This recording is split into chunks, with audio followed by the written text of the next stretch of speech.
Welcome back to Applied Physics Lecture Series, Unit 4, Fiber Optics, Lecture 7, Basic Components in Optical Fiber Communication System, Comparison of Optical Fibers over Conventional Cables. In this lecture, I will briefly explain how optical fibers are used in the communication system. That means how the optical fibers are used to carry the signals, especially communication signals, in the form of light pulses from one place to other place in a short span of time. Because of so many advantages offered by the optical fibers, so in the communication network, so it is operated only with help of optical fibers. Simply, nowadays, every communication network is operated only with help of optical fibers. Now, let us see what are the basic components of fiber optics communication system. So the main components of the optical fiber communication system are: one is transmitter and second one is receiver. So the transmitter consists of light source and input signal modulator. Receiver consists of optical detector, signal demodulator, and output signal unit such as CRO. Optical fibers acts as a transmission path. It carries the modulated output light signal from the transmitter to the receiver. So in this diagram, you can able to see the simple block diagram of optical fiber communication system. So the main part is a transmitter, so which generates as well as transmits the light source, and it consists of three parts. So input signal, modulator, and optical source. And the second component is nothing but receiver. Again, it consists of an optical detector, demodulator, and output signal. So this is nothing but display unit. Meanwhile, between these two, we will employ optical fiber, which acts as a waveguide or a transmission path to pass the signal from transmitter to the receiver. Information that is to be transmitted is first converted into an optical signal from an electrical signal. Initially, what happens? The input will be sent in the form of analog information signal, such as voice of the telephone user, in the form of an electrical signal.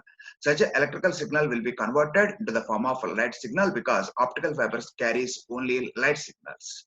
The signal is then modulated using an optical source by a modulator. The carrier wave is generated using a LED or a laser diode. That means you can able to produce light pulses either by using LED or laser diode. The carrier source output is fed into the optical fiber that is represented in the form of a single pulse. Optical fiber carries the pulse. In the fiber, the pulse is attenuated and distorted, and hence repeaters are used to generate the signal, to regenerate the signal to send to a long distance. And at the other end of the optical fiber, we are having a receiver, and this receiver optical signal is converted into the electrical signal using a pin diode. That means once the light pulses are coming out from the optical fiber, once it is reached the detector part of the receiver, then we have to convert optical signal into the form of electrical signal. So this will be done by using a pin diode. The signal is then demodulated and the original information is obtained.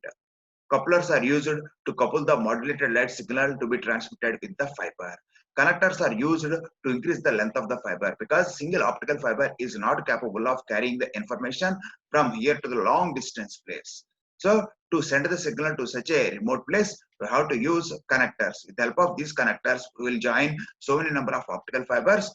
As a result, they will carry the signal to the long distances. Repeaters are used to reshape, retime, and retransmit the signal.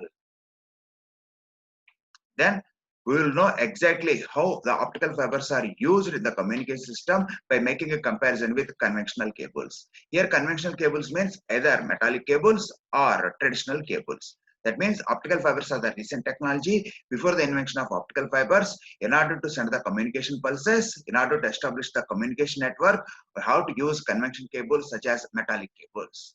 Nowadays, every communication network is operated only with the help of optical fibers. The role of using conventional or metallic cables is almost minimized because so many number of advantages offered by the optical fiber when compared to the metallic cables. In order to get the clear picture, so now we will compare advantages of optical fibers, that means the features of optical fibers with the conventional cables. As a result, we will get the advantages of optical fibers over the metallic cables. And here we will take certain parameters which are very important to assess the efficiency and thereby getting the advantages of optical fibers over the metallic cables. The first parameter to compare is bandwidth. Bandwidth point of view, optical fibers offers a bandwidth in the range of 10 power 15 gigahertz. But whereas metallic cables, metallic wires or the conventional cables are capable of offering a bandwidth of only 500 megahertz. That means by using a single metallic cable, maximum of 500 megahertz bandwidth you can able to assign. But whereas in case of optical fiber, within the single optical fiber, we can able to, within the same core region, we can able to send so many number of signals carrying different frequency. As a result, the bandwidth will be improved. Therefore, bandwidth point of view, we prefer optical bandwidth. We prefer optical fibers. Then electrical isolation is the another parameter. Optical fibers are the insulators. You know very well optical fibers are made up of with either plastic, glass and occasionally silica. Those are the dielectric materials, or you may call them as insulators. They will absorb, they will not absorb any amount of light signal. That's why optical fibers are the insulators, whereas metallic wires are conductors. Hence, optical fibers can be laid even in electrically hazardous environment. Optical fibers are immune to electromagnetic interference since in optical fibers, information carried by the photons, which are neutral and cannot be disturbed by the high voltage fields. If you consider the operation of optical fiber, light guiding region is the core region, which is the innermost region of the optical fiber. Again, it is covered by the cladding. Again, both core and cladding are completely covered or surrounded by the sheath or buffer jacket. Because of this kind of arrangement, the light signal which is passed through the optical fiber will be traveled in the innermost region, which is not exposed to the outside world.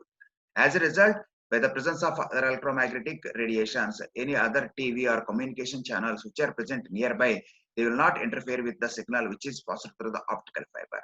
But in case of metallic cables are usually operated as overhead cables. That's why signal is exposed to the outside world. Therefore, by the presence of any other communication channels, the signal may be interfere. As a result, disturbance will be caused. So, with reference to this point of view, we will prefer optical fibers rather than metallic cables. Then, no crosstalk in optical fiber since it works on the principle of total internal reflection.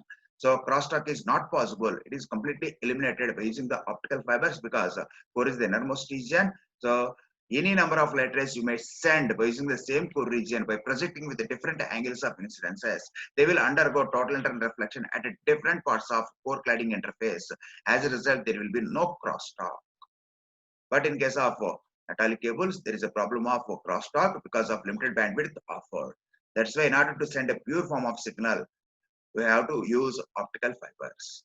And optical fibers are small in size and very compact in size, and they are very less weight. And coming to the losses point of view, the main losses during the transmission of communication pulse takes place in the form of two ways. One is absorption loss and second one is scattering loss. When you are using the metallic cable, already I mentioned those are the overhead cables which are made up of with the metal. Metals have the inherent characteristic of absorbing certain amount of signal. That's why absorption losses are arised in case of metallic cables. In the same way, the dispersion or scattering losses are also takes place in the large extent in case of metallic cables because the light is exposed to the outside world. That's why certain amount of light will be dispersed or scattered into the environment. As a result, dispersion or scattering losses are arised. But when you are operating optical fibers, these two problems are almost minimized because optical fibers are made up of with either dielectric or insulating materials like plastic and glass.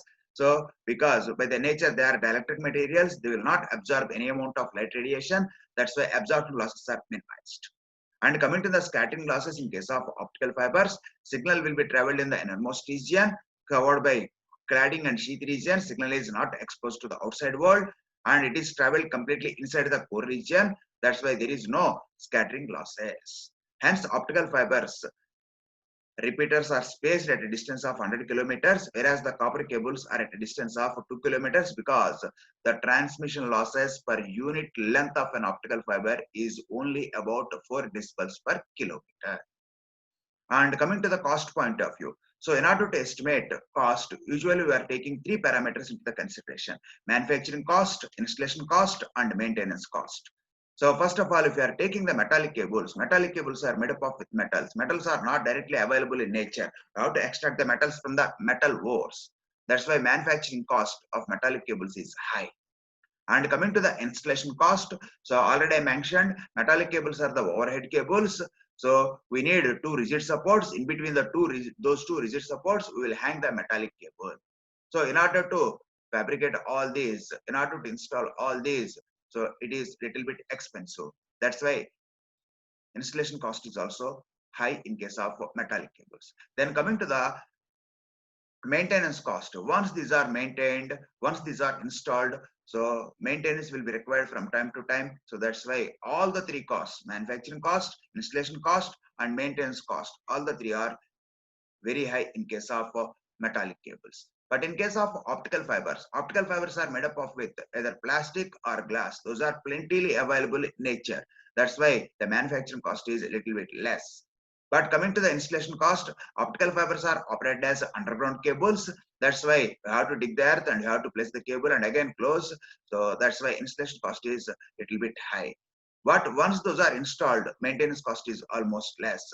That's why cost point of view, when compared to the metallic cables, only installation cost is relatively high, but manufacturing cost and maintenance cost both are less in case of optical fibers. That's why cost point of view also we will prefer optical fibers. These are the main advantages of optical fibers over the metallic cables. That's why nowadays every communication network is almost operated with only optical fibers. Thanks for watching.